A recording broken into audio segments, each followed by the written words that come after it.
Los salicilatos químicos derivados del ácido salicílico han sido usados desde la Edad Antigua.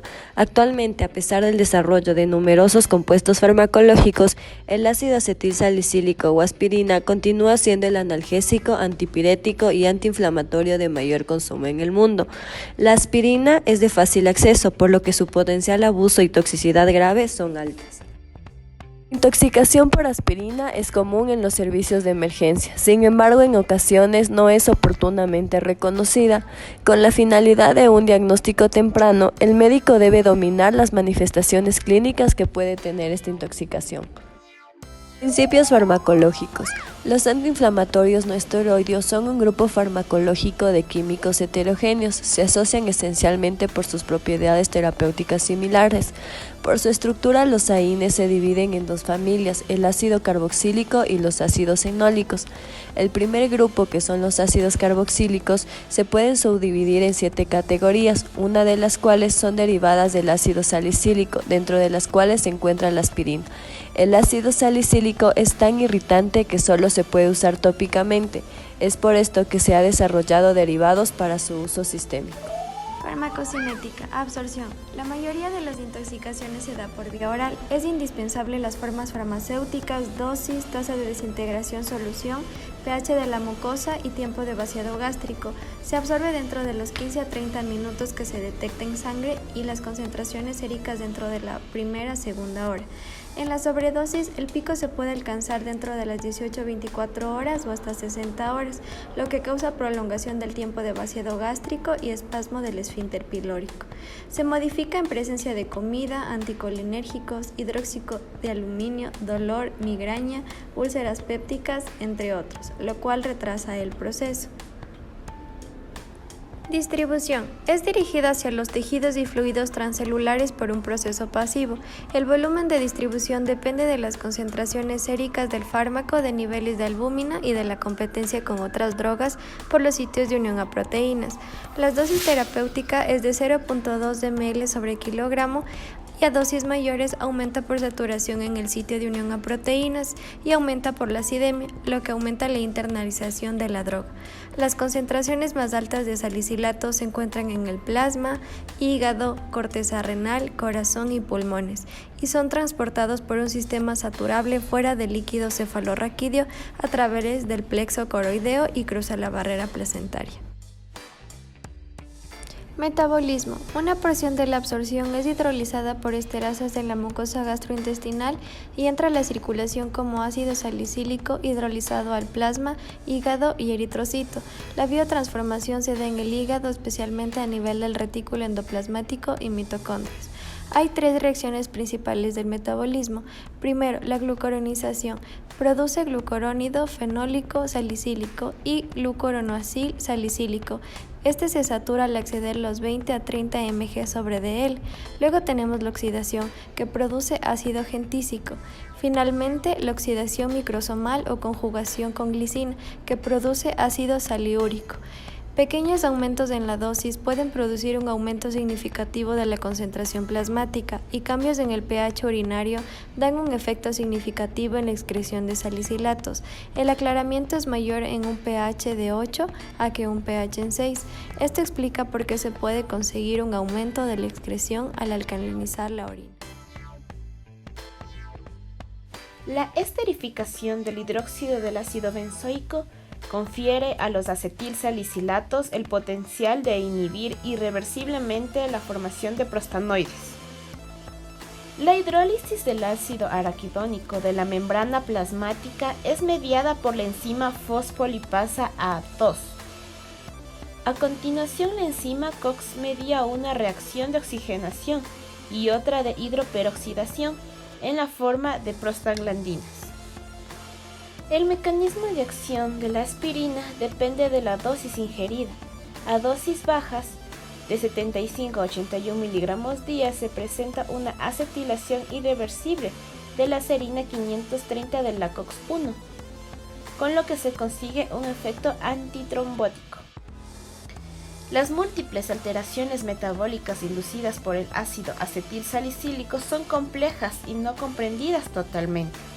El principal mecanismo fisiopatológico de la intoxicación por salicilatos es la interferencia con el metabolismo aerobio mediante el desacople de la fosforilación oxidativa mitocondrial, por lo que todos los órganos se ven involucrados. Este proceso fisiopatológico involucra la inhibición del ciclo del ácido tricarboxílico, inhibición del metabolismo de aminoácidos, estimulación de la glicólisis, gluconeogénesis, catabolismo de grasas y proteínas y estimulación directa e indirecta del centro respiratorio. También existe un mecanismo de interacción con el sistema homeostático.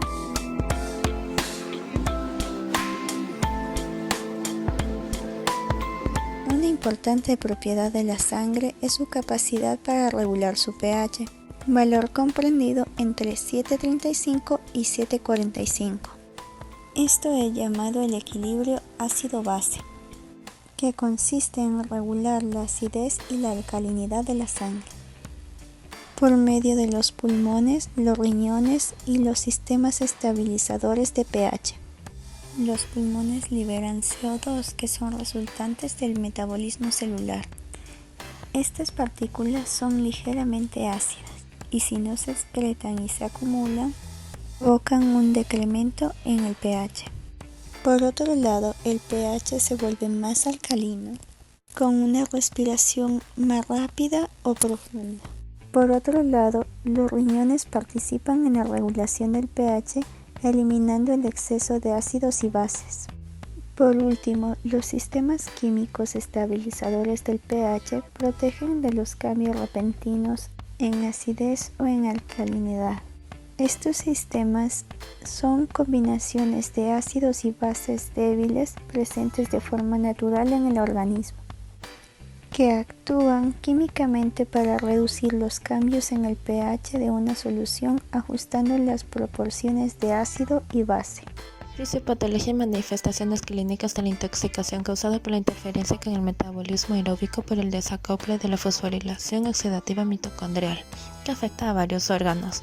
Los efectos producidos son dependientes de las concentraciones plasmáticas, entonces tenemos síntomas de intoxicación que pasan los 40 miligramos por decilitro.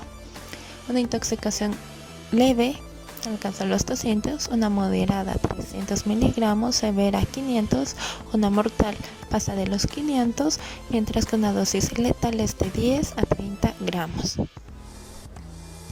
Afecciones gastrointestinales. En la mucosa gastrointestinal, el ambiente celular de baja acidez y el ácido débil se ioniza, liberando un hidrógeno que acidifica el ambiente intracelular, que puede lesionar las células. Se presentan síntomas como dolor abdominal, sangrado, náuseas, vómitos que causan depleción del volumen, y la hipovolemia reduce la perfusión renal y flujo urinario, afectando la eliminación del salicilato y causando alteraciones del ácido base, en especial la alcalosis metabólica.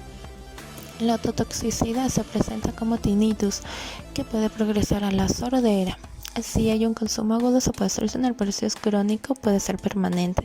El mecanismo fisiológico no es certero, pero se plantea que el efecto secundario es la interferencia de los canales de cloruro a nivel de las células ciliadas cocleares. Y la hipertermia. En el desacople de la cadena respiratoria mitocondrial, la energía no se transforma en ATP, se pierde en forma de calor, aumentando la temperatura corporal. Hay que recordar que la ausencia de hipertermia no descarta el diagnóstico, ya que se puede presentar ausente en etapas iniciales. Manifestaciones respiratorias. El salicilato tiene un efecto de estimulación directa en el centro respiratorio medular a nivel del sistema nervioso central.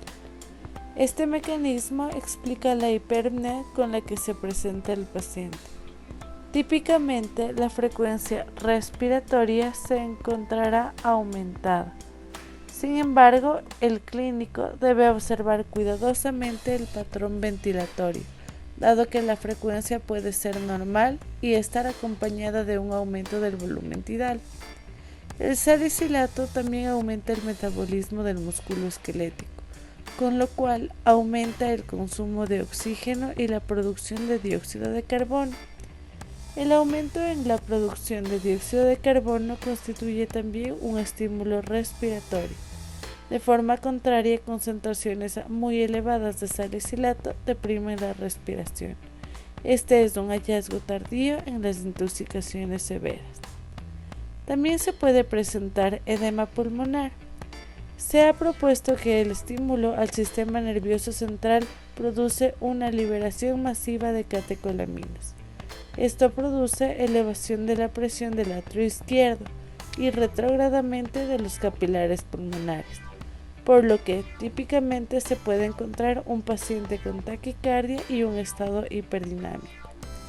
Esta condición puede conducir a espasmos neurológicos de los esfínteres postcapilares, lo que resulta finalmente en edema pulmonar. Además, se ha documentado lesión en el endotelio pulmonar por el aumento de la permeabilidad vascular. El salicilismo tiene efectos tanto a nivel central como periférico del manejo de la glucosa. Es posible encontrar hiperglucemia debido a que el salicilato aumenta la movilización de las reservas de glucógeno, pero también el salicilato es un potente inhibidor de la gluconeogénesis, por lo que se puede presentar hipoglicemia. En estas condiciones, la normoglicemia también es una posibilidad. Como dijimos en este momento, que el salicilato puede afectar lo que viene a ser los niveles de glucosa, esto también puede crear un mecanismo fisiopatológico que puede causar alteraciones a nivel central, de carácter desconocido. Sin embargo, clínicamente varía desde la confusión hasta estados comatosos. Se ha descrito en animales la presencia de neuroglicopenia a pesar de la normoglicemia periférica. Esto significa que un paciente puede presentar una glucosa periférica normal, por lo tanto los resultados del glucómetro pueden ser no específicos para la patología que presenta el paciente. Esto sugiere que la entrega de glucosa a tejidos en el salicilismo es inadecuada, pero se desconoce el mecanismo exacto de este hallazgo.